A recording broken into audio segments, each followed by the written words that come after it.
On est aujourd'hui le dimanche 21 Iyar, on est le 26 mai et le cours sera aujourd'hui pour la guérison totale et définitive d'Avram Ben Sultana et on reprend aujourd'hui notre premier cours de la semaine.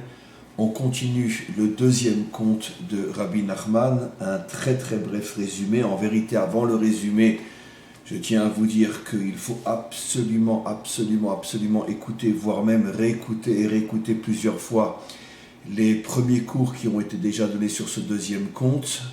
Et malgré tout, on continue. Et un bref résumé. On a expliqué que finalement, le fils du roi et la fille de l'empereur ont décidé de s'unir, ont décidé d'être ensemble afin de tenir leurs promesses, mais ils se rendent compte que, pour l'instant en tous les cas, car à la fin de l'histoire, ils arriveront à réaliser le rêve impossible d'être ensemble sur terre, mais pour l'instant, ils comprennent qu'il est absolument impossible de pouvoir véritablement s'unir sur terre, alors ils décident de s'enfuir et de partir sur mer. Et ils vont passer une grande partie de leur vie, c'est-à-dire de cette histoire, sur la mer. Alors quel est le décodage? À quoi cela fait-il allusion? On a expliqué dans le cours précédent que la terre fait allusion à la réalisation concrète de cette union finalement entre le monde d'en haut et le monde d'en bas. Cette union qui est concrétisée, qui est réalisée dans ce monde et acceptée par ce monde, tandis que la mer fait allusion à l'union entre le monde d'en haut et le monde d'en bas, mais d'une manière qui est encore théorique, qui est plus dans l'idée que dans la réalisation. Dans un autre langage, plus au niveau de l'étude que dans la réalisation concrète au niveau de l'action. Et j'explique. Ou plutôt je réexplique avant de continuer l'histoire. Comme on le sait, même dans la Torah elle-même, c'est-à-dire dans l'étude, dans l'idée, ce que ici on appelle la mer, car comme on le sait au niveau du décodage des maîtres d'Israël, la mer fait allusion justement à la chokhma, à la sagesse, à la Torah, ou plutôt à la véritable sagesse qui est dans la Torah, qui nous enseigne que finalement le but ultime de toute la création, c'est d'unir dans ce monde, le monde d'en haut et le monde d'en bas, l'âme et le corps, Dieu et son monde, la dimension spirituelle et la dimension matérielle, comme on en a déjà largement parlé, d'abord dans le premier conte et depuis que nous avons commencé ce deuxième conte. Mais même dans la Torah elle-même, il y a énormément d'autres facettes dans la Torah qui ne s'intéressent pas directement à ce sujet-là et qui ne voient pas dans ce sujet-là le but ultime du don de la Torah et finalement le but ultime de toute l'histoire. Il y a d'autres facettes où on s'intéresse à d'autres aspects de la Torah et malheureusement on passe complètement à côté du but ultime et du pourquoi du don de la Torah, du pourquoi de la création et finalement du pourquoi de l'histoire. Et ce qui fait que même au niveau de la Torah, énormément d'enseignants, de maîtres, pas forcément des maîtres authentiques, vont avoir une étude et surtout un enseignement qui ne nous permettront pas d'arriver véritablement au véritable pourquoi du don de la Torah et le véritable pourquoi de toute l'histoire humaine. La mer, au contraire, fait allusion à l'essence réelle de la Torah, à la vérité vraie de la Torah, cette partie de la Torah qui dévoile la sagesse authentique et qui nous explique que tout le but de la Torah, c'est d'arriver à unir le fils du roi avec la fille de l'empereur. Mais d'un autre côté, pendant toute l'histoire, cette vérité vraie est sur la mer, c'est-à-dire dans un monde où on ne peut pas véritablement vivre, où on ne peut rien réaliser, où on est en attente de pouvoir revenir au port, c'est-à-dire de pouvoir à nouveau accoster le bateau sur terre et pouvoir descendre du bateau et pouvoir véritablement réaliser. Alors c'est ce dont le fils du roi et la fille de l'empereur prennent conscience. On ne peut pas ne pas s'unir, c'est-à-dire on ne peut pas laisser la Torah aborder toutes sortes de sujets qui ne touchent pas véritablement le but et le pourquoi réel du don de la Torah, le pourquoi réel du projet divin, pourquoi a-t-il créé le monde et quel est le sens de l'histoire. On ne peut pas continuer finalement à vivre séparés l'un de l'autre. Il faut absolument que cette union devienne le sujet principal de la Torah. Et c'est la raison pour laquelle il décide de partir sur un bateau, de partir sur l'océan. Encore une fois, le décodage est que petit à petit, dans la Torah elle-même, commence à se dévoiler le véritable but, le véritable sens des choses. Mais d'un autre côté, ils savent très bien que si c'est pour rester une vérité théorique, ce n'est pas bon non plus. Parce que le but ultime de la Torah, c'est de se réaliser dans ce monde, c'est-à-dire de construire ce monde au niveau de cette unité entre le monde d'en haut et le monde d'en bas, ainsi qu'il est clairement révélé par les prophètes au sujet de la délivrance finale. En ce jour où Dieu sera un et son nom sera un, c'est-à-dire que l'unité se réalisera véritablement sur terre. Et d'où on sait que l'on parle de cette unité sur terre, parce que le verset juste avant dit « Bayom haou yeh Hashem le melech al kol haaretz » en ce jour, Dieu sera roi sur la terre et son nom sera un et lui sera un, c'est-à-dire que l'unité doit se réaliser dans ce monde sur la terre. Alors, je vais juste relire le passage qui a terminé le cours précédent. Acharkar itiatsu, donc ils ont décidé, sheyanichu lifrosh atzmam alayam, comprenant que l'histoire, le temps ne permettait pas encore leur union sur terre, au moins on va s'unir sur mer, c'est-à-dire dans la Torah qui est encore théorique, qui ne peut pas se réaliser sur terre. Vesachou lahem sfina uparsu bayam, ils prirent un bateau et ils s'enfuirent sur mer. Ve'alchou alayam, et finalement ils restèrent un certain temps sur mer, mais comme ce sont, on pourrait dire, des gens authentiques et qui savent très bien qu'il est absolument interdit de s'endormir dans la théorie, de ne vivre que de belles idées et de beaux espoirs, acharkar, au bout d'un certain temps, ratsu le karev atzmam el asapar, ils ont revenir sur terre. C'est-à-dire, ça c'est aussi le signe d'un maître authentique, lorsque justement il prend conscience du danger de rester uniquement dans l'étude, et de temps à autre, il essaye de voir si finalement il peut revenir sur terre. Est-ce qu'il peut faire véritablement avancer les choses dans ce monde? Parce que le but n'est pas de rester sur mer, c'est pas un endroit où l'on peut vivre. Le monde n'a pas été créé pour que les hommes vivent sur mer, c'est-à-dire dans la théorie. Le monde a été créé pour que les hommes puissent finalement faire descendre l'idée dans ce monde. Et c'est ce qui se passe ici, ce qui prouve que ce sont, on pourrait dire, des maîtres authentiques.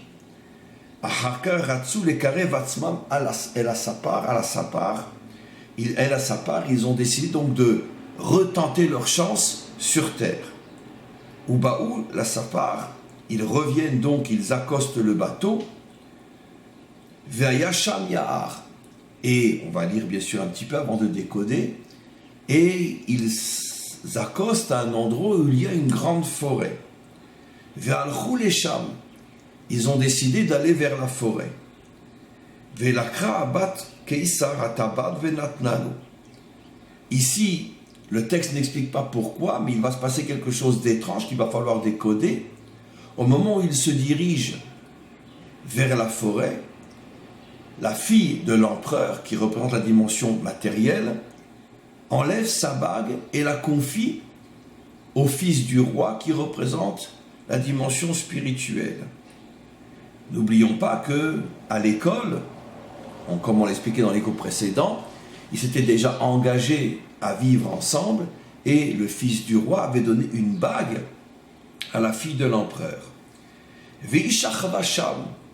Et elle s'endormit dans la forêt. Et la bague était dans les mains du fils du roi.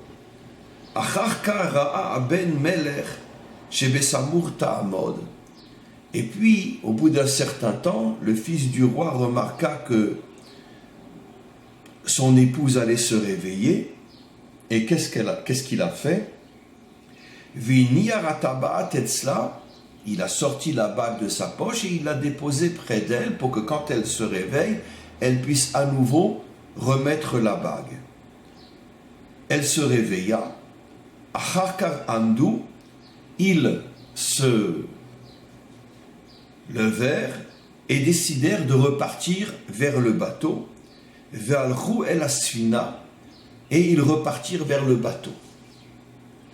Betorkar, une fois qu'ils étaient déjà sur le bateau, Niskera, l'épouse, la fille de l'empereur, tout d'un coup se souvint, chez Shachwat Abal Sham, qu'elle vit qu'elle n'avait pas la bague au doigt. Elle demanda à son mari, le fils du roi, mais où est ma bague? Et il lui raconta, écoute, je suis désolé, je l'ai déposée près de toi lorsque j'ai senti que tu allais te réveiller. J'étais sûr que tu allais la voir et la mettre au doigt.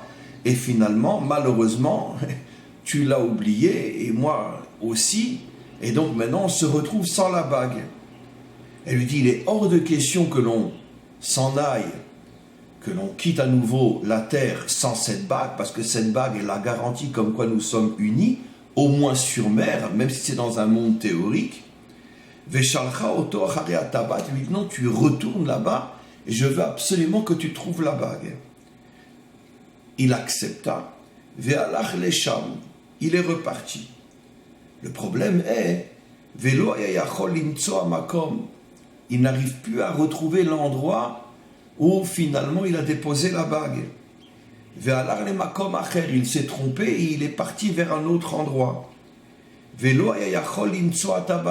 sûr, se trompant de chemin, il ne retrouve pas la bague. Il alla d'endroit en endroit, jusqu'au point qu'il se perde complètement. Il ne retrouve plus son chemin pour revenir au bateau. Il était complètement perdu. Elle était restée sur le bateau. Elle voit que ça fait des heures que son mari ne revient pas. Elle dit, je vais aller le chercher. Velitet Gamken, elle aussi s'est complètement trompée de chemin. Vayaou Oler Vetoé, et lui continue à marcher en se trompant. Vei Alcha Levaksho, Velitet Gamken, Oler Vetoa, et elle aussi, elle continue à marcher et se trompe de plus en plus, se perd de plus en plus, pardon. Ahakara Aderer. Finalement, le fils du roi, tout d'un coup, remarqua un chemin qui apparemment menait à un endroit habité, parce que pour l'instant, ils étaient dans la partie de la terre qui était elle-même encore complètement inhabitée, comme on a vu, une forêt, on va expliquer dans quelques instants. Ve'alach al-Yishuv, il prit ce chemin, il arriva à un endroit habité. Ve'lo yalo ma la'asot, et là-bas, il ne connaissait personne, il ne savait pas quoi faire. Venaasa Mesharet, il proposa ses services pour devenir le serviteur de quelqu'un là-bas, et finalement il devint un serviteur. Il est fils de roi, mais il devient un simple serviteur. Gami Aïta Olechet Vetoa, elle de son côté aussi avançait et était complètement perdue. Veishva Atzma, tout d'un coup elle se reprit en main. Chez Teshev Etzalem a dit, il faut absolument que je revienne vers la mer. Seulement pas là où est son bateau. Ve'alcha el Svatayam, elle arriva à se faufiler jusqu'à ce qu'elle revienne au rivage, mais à un autre rivage, pas du tout là où ils avaient accosté, où était son bateau. Elle se retrouve à nouveau maintenant sur la plage, près de la mer. Ve'yasham ilanot shel perot, comme on l'a expliqué, près du rivage, il y avait des forêts. Et donc, elle trouva heureusement un endroit où il y avait des arbres fruitiers. Veyash Vasham se dit, au moins là j'ai de quoi manger, je vais rester là. Ou Bayom Aïta Olechet et Tselayam, dans la journée, elle se mettait sur le rivage, sur la plage, pour voir s'il y a un bateau qui pourrait la repérer et l'emmener. parce qu'apparemment, elle ne sait même pas que, comme l'a découvert son mari, que à l'intérieur du territoire, c'est oui habité, mais elle n'en est pas consciente. Donc elle cherche à quitter cet endroit, à trouver un bateau qui arrivera à la sauver. Oulai timsa ovrim beshavim vaitam parneset meaperot. En attendant, elle se nourrissait des fruits. Uba laïla, et la nuit, quand elle avait peur des bêtes sauvages, Aïta ola el al ilan, elle montait sur un arbre pour se cacher, kedeshetie nishmeret minachayot, afin d'être protégée des bêtes sauvages. Évidemment, le texte lui-même est très intéressant. On va s'arrêter là, mais l'histoire, bien sûr, est très, très, très mystérieuse, complètement codée. Et avec l'aide du Maître du Monde, on va décoder cette histoire. Alors, on remarque quelque chose d'intéressant, comme je l'ai expliqué. Ce sont des personnages authentiques qui savent très bien qu'on ne peut pas passer sa vie à attendre le Mashiach et attendre que le Maître du Monde nous prenne en charge. C'est à nous de faire quelque chose. C'est vrai, ils comprennent la difficulté et savent très bien que le monde n'est pas encore prêt à accepter l'idée de l'unité entre Dieu et son monde, entre le monde d'en haut et le monde d'en bas, mais de temps à autre, ils font un essai.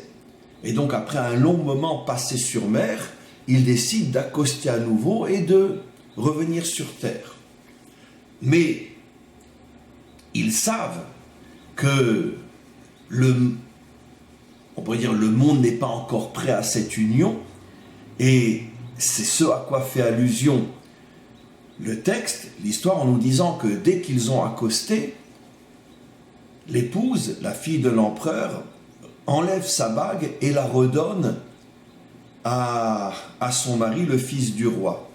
Quel est le décodage? Qu'est-ce qui se cache? C'est que justement, finalement, c'est elle qui prend conscience avant son mari. J'enlève ma bague, c'est-à-dire il faut bien qu'on soit conscient, toi et moi, que l'unité n'est pas encore possible dans ce monde. Ça veut dire, on fait des essais, on avance, on a l'honnêteté et l'authenticité de ne pas finalement se droguer de théorie, c'est-à-dire d'imaginer que sous prétexte qu'on est unis dans la Torah, alors ça y est, on est unis dans ce monde aussi, ce que malheureusement beaucoup de ceux qui d'une certaine manière vivent dans la Emouna, vivent dans l'étude, vivent dans la prière, finalement finissent par prendre leur rêve pour une réalité et se désintéressent complètement à ce monde en se disant que bon, ben, dans le monde théorique dans lequel ils vivent, tout est parfait, tout est un, tout est beau, et ils oublient complètement que ce monde, lui, n'évolue absolument pas, et ils ne cherchent pas à l'améliorer, à le réparer. C'est ce qui est malheureusement le cas de 90% des gens croyants qui finalement tournent le dos à ce monde et vivent dans une bulle théorique,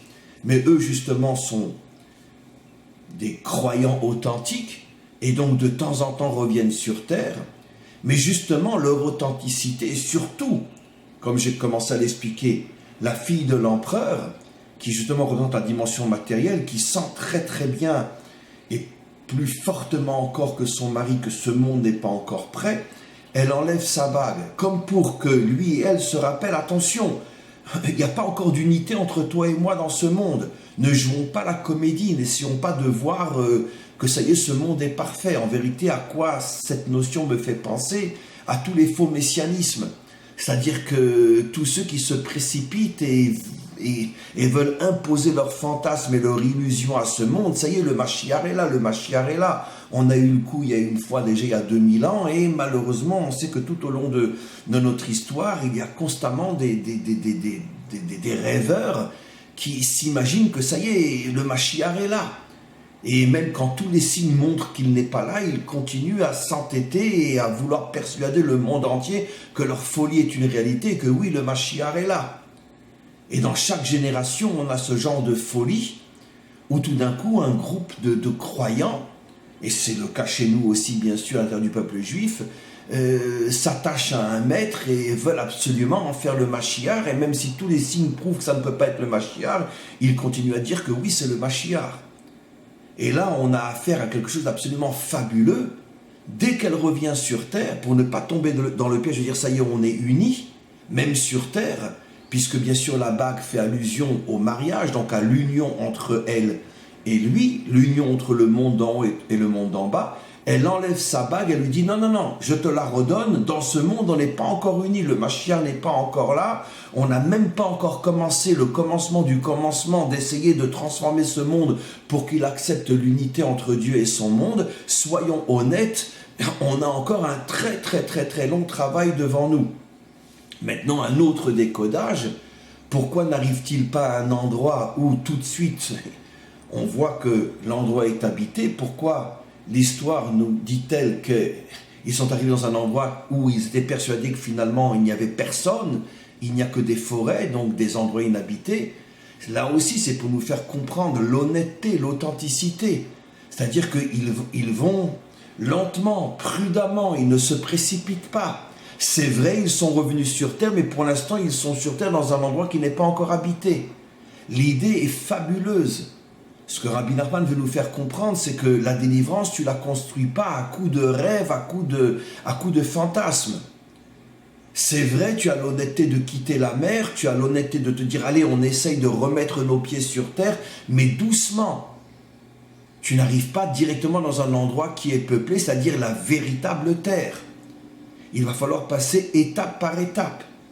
Ici, encore une fois, ce conte nous apprend que la délivrance se construit d'une manière sûre mais patiente, avec beaucoup de patience, avec beaucoup d'endurance, avec beaucoup de courage. Ne prends pas tes désirs pour des réalités. Il y a un long et pénible et douloureux travail à réaliser jusqu'à ce que finalement tu puisses arriver jusqu'aux hommes et leur parler de la délivrance, leur parler de l'unité, leur parler du Mashiach. Et malheureusement, on sait que toute la Torah ne parle que du contraire. C'est-à-dire que dès le tout début de l'histoire, on a dû faire face à un faux messianisme qui va pourrir toute l'histoire humaine. Puisque comme on l'a déjà expliqué des milliers de fois, le serpent en hébreu, Nachash, a la même valeur numérique que le mot Mashiach.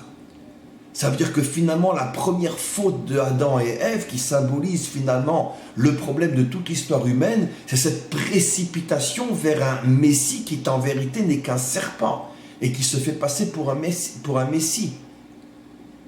Parce que, pourquoi on l'appelle un serpent? Parce qu'à chaque fois que dans l'histoire, avant que le monde soit réellement prêt, on se précipite pour désigner quelqu'un en tant que Messie et on veut absolument se persuader que ça y est, la délivrance est là, finalement, on ne fait rien pour véritablement la construire puisqu'on se remet à un fantasme qui est censé nous prendre en main et nous prendre en charge.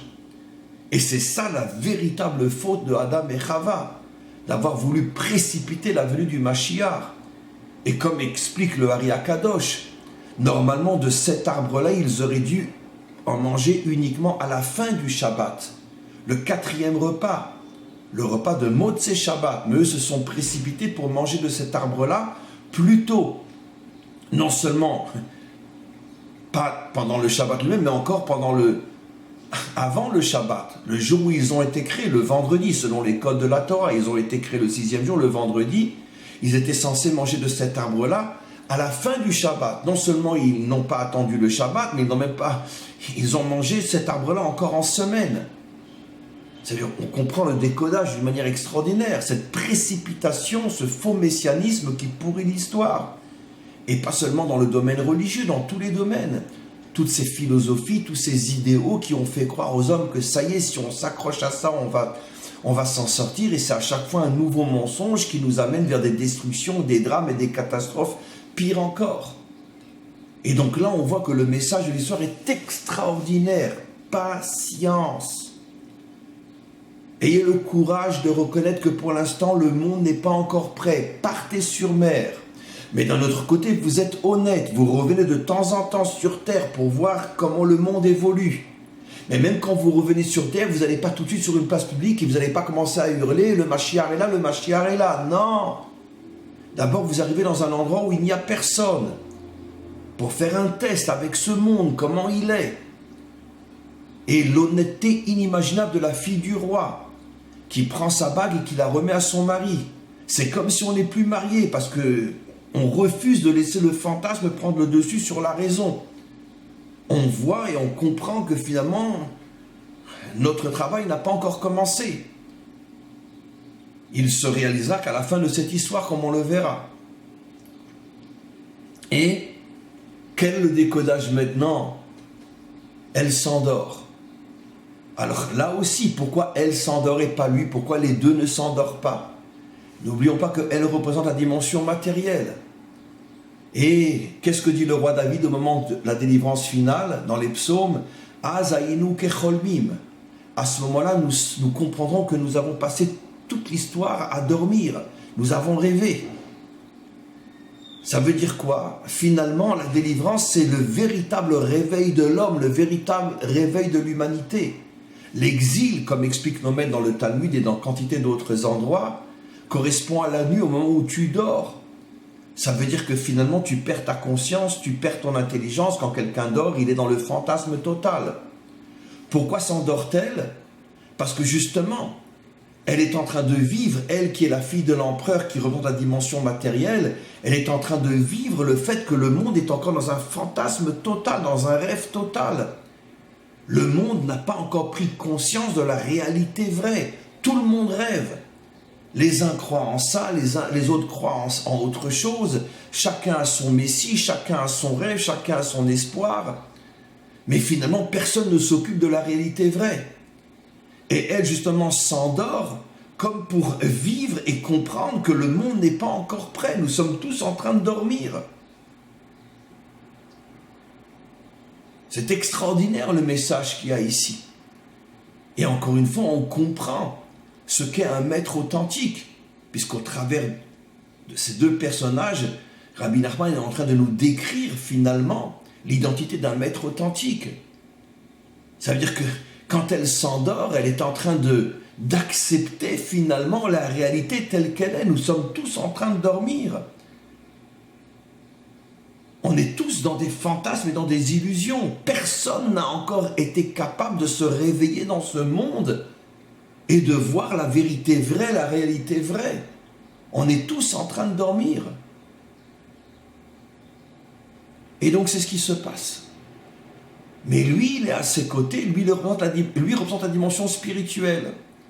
La dimension spirituelle, d'une certaine manière, est au-dessus de ce monde. Elle n'arrive pas, cette dimension, à transformer ce monde, puisque comme on le verra dans l'histoire, seule la fille de l'empereur peut vraiment faire la réparation, car comme on le sait, le Mashiach ne viendra pas d'en haut, mais viendra d'en bas. Ce n'est pas quelqu'un de spirituel qui pourra changer le monde, c'est quelqu'un qui, au départ, est, on pourrait dire, imprégné de la dimension matérielle, qui est de ce monde, et dans ce monde, et avec ce monde. Seulement lui peut véritablement changer ce monde. Et comme on le verra, jusqu'à la fin de l'histoire, que finalement la délivrance viendra d'elle et pas de lui. Donc lui ne s'endort pas, parce que lui de toute façon est au-dessus de ce monde. Il représente la dimension spirituelle. Donc il a d'une certaine manière un avantage, c'est qu'il n'est pas soumis à toutes les pressions de ce monde, mais de l'autre côté il a un défaut, c'est que n'étant pas soumis aux pressions de ce monde, il ne peut pas changer ce monde non plus.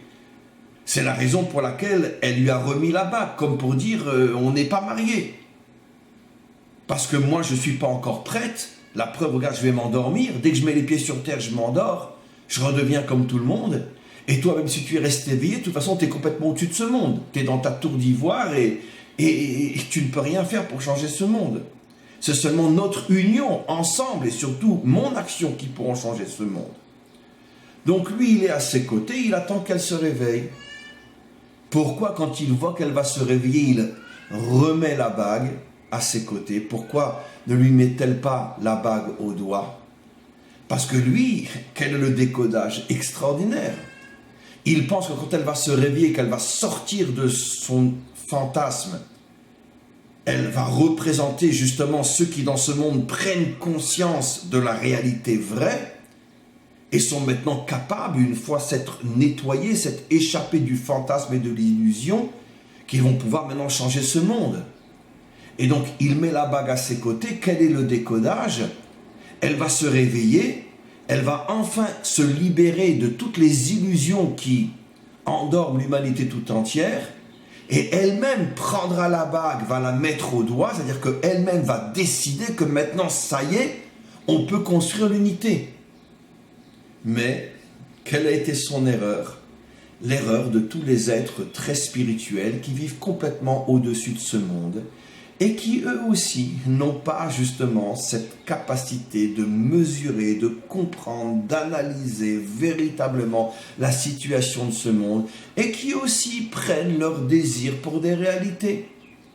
C'est vrai, elle va se réveiller, mais quand elle va se réveiller, elle ne va pas dire « Ah, je mets ma bague au doigt parce que maintenant, ça y est, je sais que je peux changer ce monde. » Elle va dire à ce moment, allez viens, on retourne maintenant au bateau.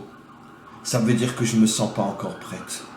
La preuve, regarde, dès que j'ai mis les pieds sur terre, je me suis endormi comme tout le monde. J'ai refantasmé comme tout le monde. Je suis reparti dans le rêve et dans l'illusion comme tout le monde. Donc, je ne mérite pas encore la bague dans ce monde. Elle pensait que la bague était toujours dans la poche de son mari et qu'il lui redonnerait la bague au moment où il serait sur le bateau. Parce que dans la Torah, effectivement, ils peuvent être unis, mais pas dans ce monde. Et lui a pris ses désirs pour des réalités. Il pensait que quand elle allait se réveiller, elle allait dire, voilà, je suis le Mashiach, je vais prendre la bague, je vais la mettre, je vais construire l'unité. Et finalement, elle s'est levée pour repartir sur mer en se disant, je ne suis pas encore prêt à être le Mashiach. Ça, c'est un vrai Mashiach, quelqu'un qui constamment dit, je ne suis pas encore prêt. Quelle est la preuve qu'un Mashiach est un vrai Mashiach? Quand il dit, non, je ne peux pas être le Mashiach. Ça a été le cas de Moshe.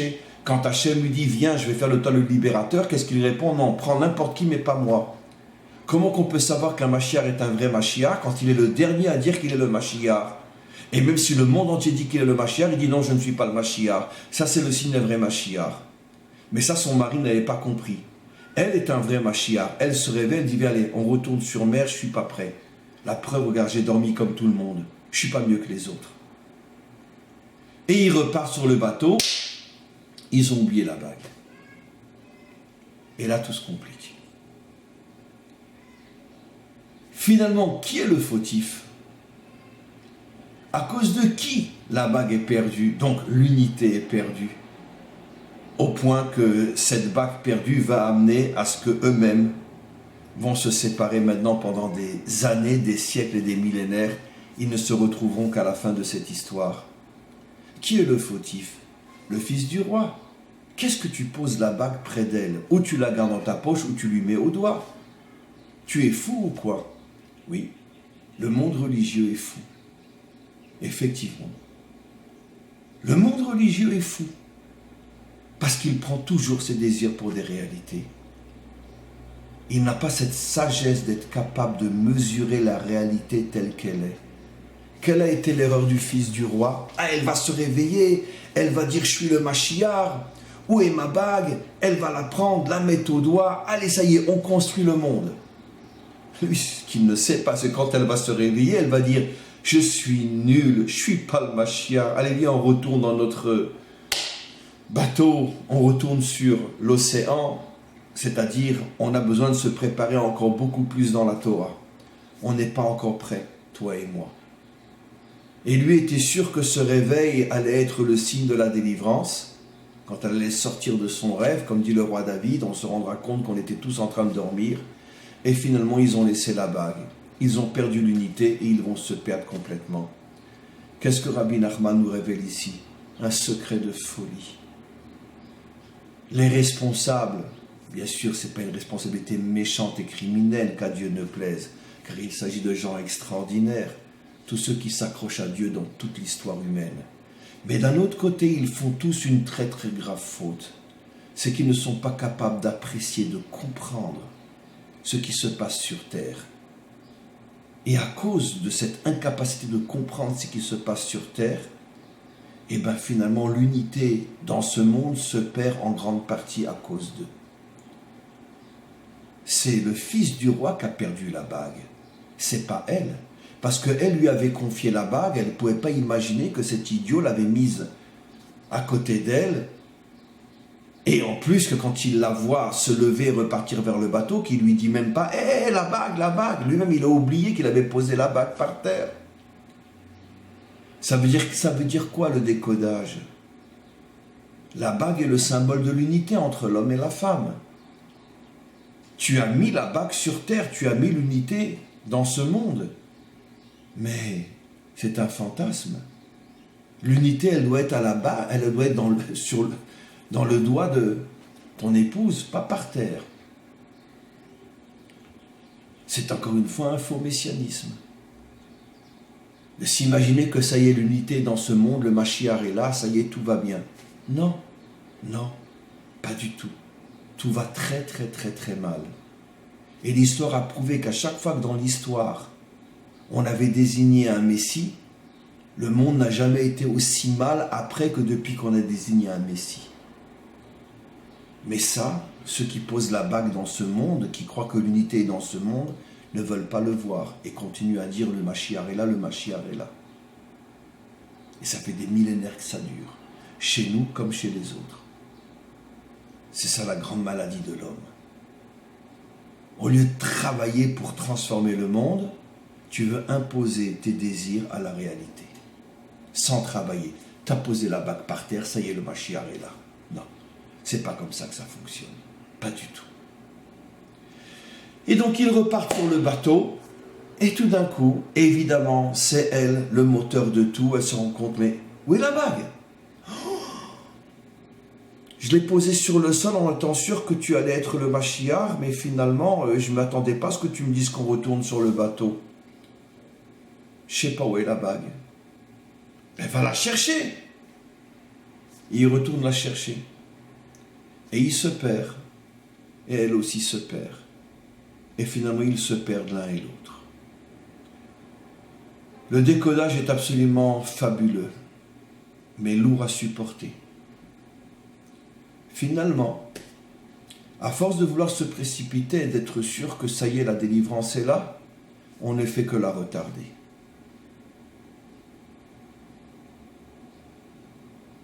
On a eu une infinité de cas dans notre histoire. Prenons l'exemple, malheureusement le plus célèbre de tous dans l'histoire ancienne, Rabbi Akiva. Rabbi Akiva était pourtant le plus grand maître de tous les temps et il l'est jusqu'à aujourd'hui. Comme le disent nos maîtres, c'est le Moshe Rabbeinu de la Torah orale. Il est, d'après le Ari Akadosh, une partie de l'âme de Moshe Rabbeinu. Moshe Rabbeinu a donné la Torah écrite, Rabbi Akiva a donné la Torah orale, donc un maître d'une grandeur inimaginable. Le Moshe Rabbeinu de la Torah orale. Et pourtant, il a désigné lui aussi un Messie, Bar Korba. Il s'est trompé. Pas forcément, il y a des marloquettes, des discussions entre les maîtres. Est-ce qu'il s'est trompé complètement ou bien Bar Korba pouvait être le Mashiach, seulement lui-même, Bar Korba, a dérapé en plein parcours. Ce n'est pas le sujet, mais quoi qu'il en soit, il n'a pas été le Mashiach. Mais Rabbi Akiva était persuadé que Bar Korba était le Mashiach, au point que nos maîtres nous enseignent qu'il courait, Rabbi Akiva le maître, devant Bar Korba qui était sur son cheval, et Rabbi Akiva disait « c'est le Mashiach, c'est le Mashiach ». Parce que si Rabbi Akiva dit que Bar Korba est le Mashiach, qui ne va pas le suivre, qui ne va pas le croire? Et finalement, Bar Korba a amené une catastrophe inimaginable sur le peuple juif, pire encore que tout ce qui avait précédé. La destruction de Béthar et le véritable commencement de l'exil des Juifs en dehors d'Israël par les Romains et des décrets inimaginables contre la Torah. Finalement, à vouloir absolument désigner Bar Korba comme Mashiach, Rabbi Akiva a amené une catastrophe pire que toutes celles qui avaient précédé sur notre peuple. Au point que certains commentaires, certains maîtres, comme le Rava par exemple, pour ceux qui étudient et qui le connaissent, ira jusqu'à dire que l'une des raisons pour laquelle Rabbi Akiva est mort d'une manière tellement horrible, c'est pour, d'une certaine manière, payer la faute incroyable d'avoir cru que Bar Korba pouvait être le Mashiach et avoir amené de telles catastrophes sur le peuple juif. Parce que les Romains n'ont pas pardonné cette erreur et ont été d'une cruauté inimaginable quand ils sont arrivés à détruire Bar Korba et son armée. Qu'est-ce qui s'est passé? Exactement ce que Rabbi Nachman nous révèle dans cette histoire. Rabbi Akiva a pris la bague et il l'a posée dans ce monde, en se disant, ça y est, l'heure de l'unité est là.